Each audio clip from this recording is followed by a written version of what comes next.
What's good, y'all? Y'all are dealing with Quan, you feel me? And if you didn't check out my last video, it'll be somewhere around. You feel me? We was going over selling in a crisis. We had read the preface in the last chapter, and in today's video we're gonna be reading the first chapter. So we finna just get straight into it. I forgot to read one of the quotes that they had at the beginning of the book because I had skipped it. But it says, "You cannot stop the waves, but you can learn to surf." And John Kabat-Zinn said that. But that's facts, because you cannot stop life from lifing, but you can learn to live life. That's a bar. That's a bar. The first chapter is Rise and Survive. But it says, "Rise and survive. In a crisis, getting out of the box is more than some caption on a motivational poster in a conference room. It means life or death for the entire enterprise. Suddenly, there is a sense of urgency to improve. To get back to the basics, everyone from the CEO to the frontline sales professionals and account managers must learn, adapt, and change. You must get better, because survival depends on it. Those who don't go extinct. It's natural to wish that things were different. It stinks to worry about where your next sale and commission will come from, where you will find new customers, and how you will hold on to the ones you have. It is depressing to watch your retirement plan shrink, see your customers go out of business, and deal with the never-ending stream of bad news piped through the TV and social media. The key to outselling a crisis is action. The strong look forward, not backward. Those who quickly adapt and innovate thrive. The determined and persistent win, and the rainmakers find a way to make it rain. In volatile times, the salespeople who rise and survive are the ones who become disciplined, focus on the fundamentals of sales, make smart choices, and maintain a winning mindset. There will certainly be doors that close, but there will be many, many more that open.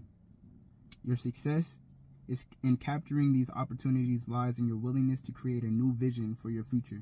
Energize yourself, do the hard work, and resolve to look through the windshield rather than in the rearview mirror. I'm not going to presume to tell you that the fear of losing your customer's job, house, commissions, or retirement account is unfounded. It's not. I'm certainly not going to deliver an empty message telling you that if you just manage your attitude, everything will work out. Though attitude is very important, attitude without smart moves and action will hurt you in this difficult environment. Instead, my objective is to provide you with the actionable advice you can use right now to outsell this crisis. I'm going to give you direct, easy to consume tips and tactics for staying motivated, protecting your income, advancing your career, gaining a winning edge, and thriving as a sales professional while those around you flounder. You will learn how to build and maintain a winning pipeline, continue to close deals, and retain your customers. Sales professionals who leverage this crisis to become more efficient and effective. Those who are able to do more with less will have a distinct competitive advantage as the cycles of renewal and growth return. With the weak called out of the marketplace and the underperformers cleaned out of the payroll, sales excellence will return. Disciplined sales professionals who faithfully execute the fundamentals will outmatch their competitors, take market share, and watch as their income soar. Soon, not only will you outsell the crisis, you will rise from this terrible situation just as the phoenix rises from the ashes, faster, sleeker, and more powerful. That's motivational. I guess that's half the sell right there. Just being knowledgeable, confident. I have to be confident. You have to be confident. You have to believe in yourself. I have to believe in myself. We have to believe in ourselves, y'all. We have to. And we have to be disciplined. We have to be disciplined. If we're not disciplined, we will fall off track every time. And we will set back every time. And the setbacks it's inevitable. And so, we gotta stay sharp, y'all. And I'm sipping my own tea when I say that. I gotta stay sharp. I gotta stay disciplined. And we gonna go. But yeah, that was the first chapter for you guys. Especially now when we don't have nothing. Watch how we build, y'all. I have to stay consistent for y'all, cause I know I'm new and I'm deaf and I have a lot of setbacks already set against me. But that's besides the point. I'm only saying this because this is, you know what I'm saying? This is the fact. Like, this is the fact. What we're able to do when we have less is just gonna be amplified when we get more. But we gotta be smart, y'all. I gotta be smart. And when we get more, we just go crazy. But we stay smart. But we go crazy. We gotta go crazy. But yeah, that's the first chapter. The second chapter is put your swimsuit on. It was the bottom of the fourth inning in our first game of the season. Oh, I guess he's giving us a little backstory to him. And our team was up 6-0. The parents on our side were cheering. Our kids singing from the dugout had their shoulders up and their heads held high. This was a sharp contrast to the mood a month earlier at our first practice. Then the team looked like the kids from the Bad News Bears. We had a deep talent deficit and things looked bleak. All of the parents geared up for a losing season. Jody, our coach, saw things differently. At each practice, he gave the players the same short speech. He told them that the key to winning in baseball was excelling at pitching, strikes, fielding the ball, getting hits, and running bases. He placed intense focus on practicing the basic fundamentals of baseball. Coach Jody patiently ran the same drills at each practice. Soon things started to click for our motley crew. As their skills developed, confidence followed. My son learned more. Oh, it's his son's backstory, or is this just a story about his son? My son learned more about the game of baseball in 1 month than he had in the previous 5 years. In just a few short weeks, those Bad News Bears had developed into a team of winners. A month later, in our first game, we trounced the most talented team in the league, and another one of our kids rounded third and slid into home. The opposing coach threw his clipboard to the ground in frustration. He came to the field expecting to win, but could not find a chink in our armor.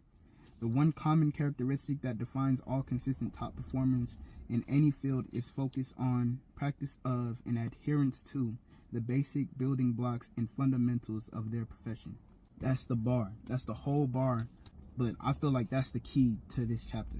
And for me, in my last vlog, when I was letting you guys know that what had happened in my situation, I had lost sight of that.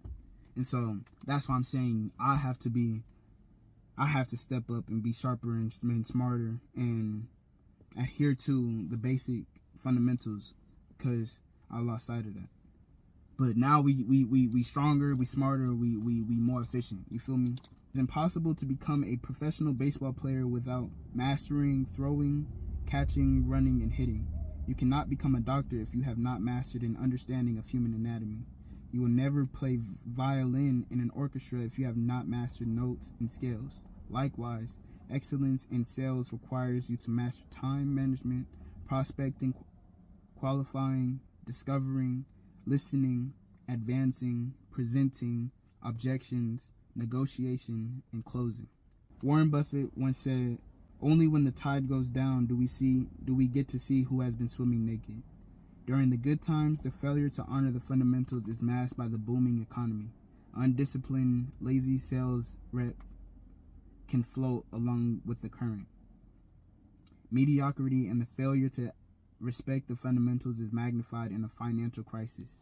And once the ocean recedes, if you're skinny dipping, you will be exposed. So that's what he meant. Put your swimsuit on now and refocus on the fundamentals. In any endeavor, especially in sales, when the right actions are repeated consistently, the positive outcomes are predictable. The key words here are consistent and repeated. Don't let up. Don't let up. Quan, don't let up. Kwani, don't let up. Laquan, don't let up. Y'all, don't let up. Don't let up. Consistency and repeat. Consistency, repeat. When you are panicked, stressed, and looking for a way out, you want something different. It's natural to go looking for easy buttons and shiny new ideas. The basics and the fundamentals are boring. Facts. But pay attention. There is no easy button or new idea that will save you. Be disciplined to stick to the fundamentals in a crisis. boring works. I received that. It's 2023, y'all.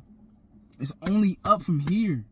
It's only up from here. And I'm trying to say that for me and for y'all, because it's easy to fall back into the old you, the 2022 you, the 2021 you, the 2020 you. Like we only going up, y'all. I only go up like stair, like, you know what I'm saying? We only can go up. And so that's the first 2 chapters of this book, Selling in a Crisis. In the next video, I'll be going over chapter 3.